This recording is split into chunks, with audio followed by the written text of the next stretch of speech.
And here we've got a bucket. It looks like it might have chocolate light and fluffy de chocolat something in it. But wait, I think it's been recycled into something else. What could possibly be in it? Oh my gosh, that looks like maple sap from a maple tree. Someone must be making maple sugar. Whoa, that's neat. You can see the reflection of the dome up there. Woo! Woo! Huh.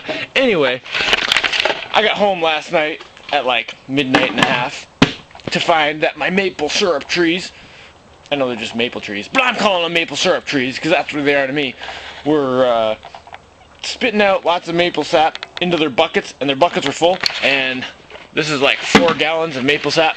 It'll make like almost a liter. Sorry, it'll make just under half a liter. The ratio is like 40 things of sap to 1 thing of maple syrup. To tap your maple trees, I'll go outside and show you, but first I'm just going to show you what I did in here. First you need to find a drill bit and like a pipe that are like roughly the same size. You want your drill bit to be like slightly smaller than the diameter of your pipe. And this is one of Deshana's curtain rods. I don't know if I'd recommend like cutting up someone's curtain rods, but she kind of said it was okay. But any steel pipe would be good. Or you can use like a wooden pipe, you know, like a dowel with a hole through it or anything like that. Anything that's like a pipe. So then you take your drill and you drill into the tree for like 3 inches. And this drill bit happens to be 3 inches at the end here. So I just go right up to the end. And then you take a chunk of pipe, maybe, you know, maybe like that long, like 4 inches or something. You have to cut it first. I didn't cut this one. I cut the ones outside. But you take your little piece of pipe and you stick it in the hole, and you take a hammer and tap it in a little bit, just enough that it's in there good, and you can't like pull it out easily with your hand, because you know you want to put your bucket on it so it'll hold. Okay, so there's my pipe, like tapped into the tree. Like pretend this is the tree, and pop, pop, pop. Then you take a jug of some kind. Doesn't really matter what. This is just obviously a spring water plastic jug that I don't know, I got at the store. You drill a hole into this too. I guess I can do that now.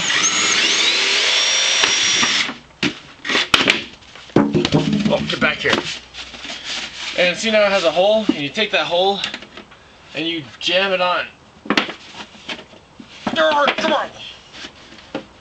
Alright, now with some of my trees, I actually put a wire through the handle and wrapped it around the tree just so the jug wouldn't fall off, but most of them are kind of like this, and it seemed like it was on there pretty good, and I just left it like that. And then you have to go away for a while.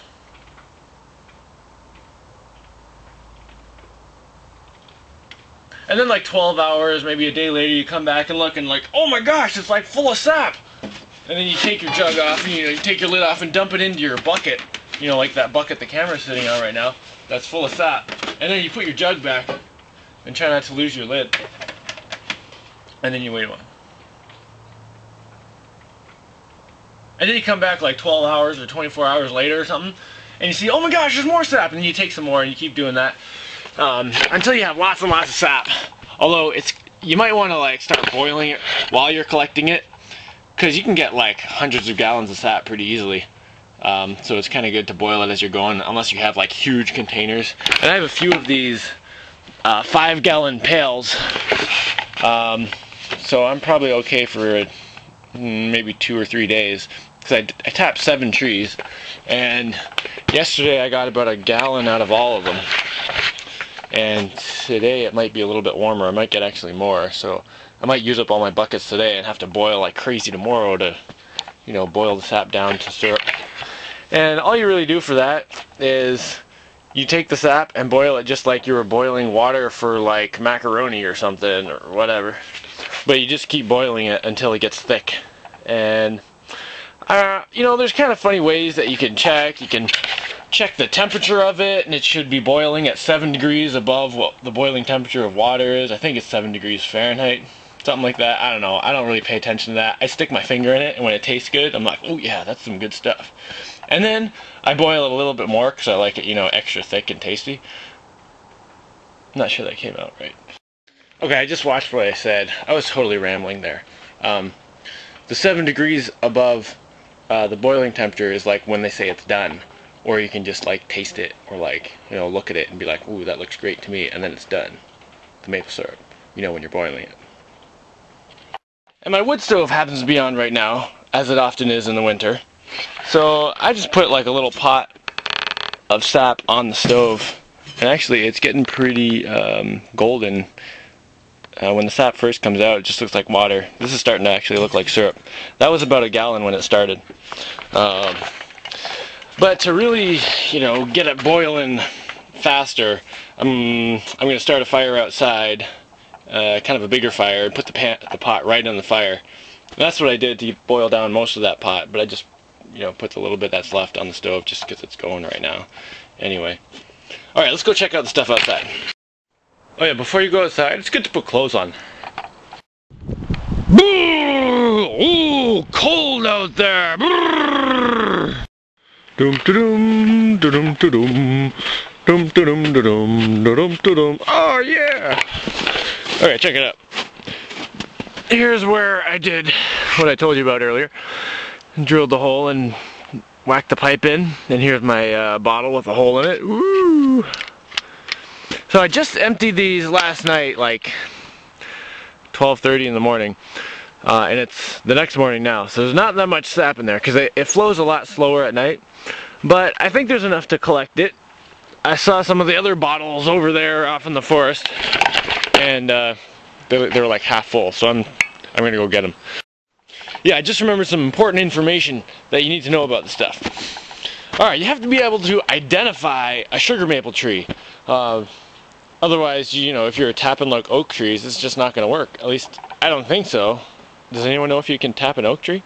Anyway, a sugar maple tree has leaves like on a Canadian flag. I'm Canadian, so I know what it looks like. But if you're not Canadian, just go on the internet or something and like look for a Canadian flag. It's not that hard to find. Here, I'll draw you one in the snow right now. Yeah, maybe you should just go look at the picture of the flag. So with these maple trees, the sugar maple trees, a bunch of them I identified while there were leaves on them, because that's real easy. Of course, when you actually tap the trees, it's like, oh, spring! That's what we're in. It's like spring.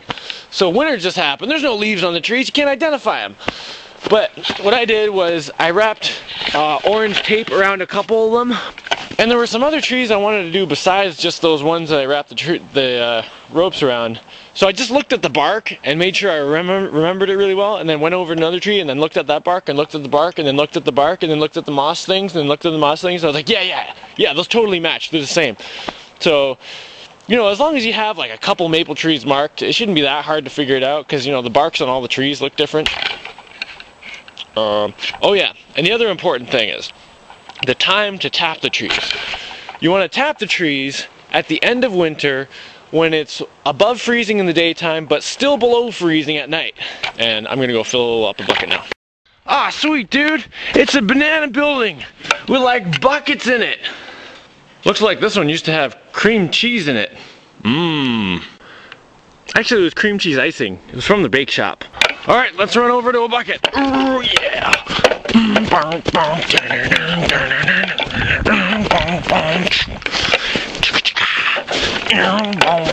There's a bucket! Or a jug. Nice! See, it looks just like water. Alright, so I didn't get a ton of stuff today. It's only up to there, but it's only the morning. The sap flows a lot better later in the day. When the sun comes out, then it really warms up the trees and the sap goes. I don't think I'm going to get any sun today, but hopefully tomorrow.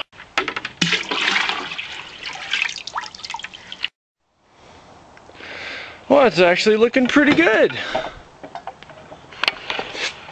That tastes good too. Actually, that tastes really good. Okay, I gotta go, dude. Alright, I better put this at the end of the video before I go make my pancakes.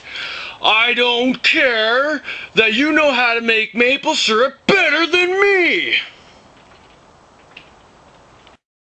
In other words, I don't need you to tell me that I need a shorter pan, a wider pan, a little shack to do my sugaring in, or I need the right setup to do the boiling, because, you know, go ahead and do that yourself. I don't care, man.